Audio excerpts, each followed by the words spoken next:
বন্ধুরা ১৯ মে ২০২৪ মঙ্গলবার থেকে নতুন এই ৫ টাকার নোট বাজারে আসতে শুরু করেছে। বাংলাদেশ ব্যাংকের মতিঝিল অফিস থেকে প্রথমে ইস্যু করা হয়। এই নোটে স্বাক্ষর করেছেন অর্থ সচিব ড মোহাম্মদ খায়রুজ্জামান মজুমদার। কারণ ৫ টাকার নোট হল সরকারি কারেন্সি নোট, এটা বাংলাদেশ ব্যাংকের ব্যাংক নোট না, তাই এতে গভর্নরের স্বাক্ষর থাকে না, থাকে অর্থ সচিবের স্বাক্ষর।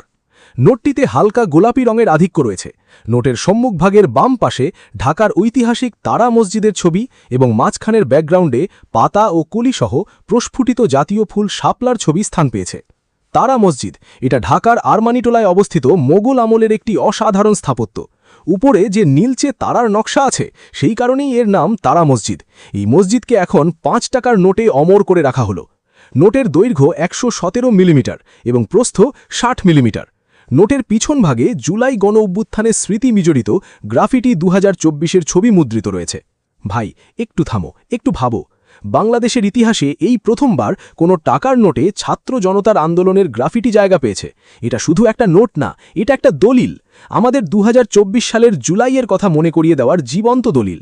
ছবিতে দেখা যাচ্ছে রাস্তায় মানুষের ঢল, হাতে পোস্টার, পানি পাবি লেখা বাংলায়, হুইল চেয়ারে আহত আন্দোলনকারী, সবাই একসাথে দাঁড়িয়ে। এটাই সেই গ্রাফিটি যা ঢাকার দেওয়ালে আঁকা হয়েছিল সেই উত্তাল দিনগুলোতে। নোটের নিচে লেখা আছে ৫ টাকা আর উপরে বাংলায় গণপ্রজাতন্ত্রী বাংলাদেশ সরকার।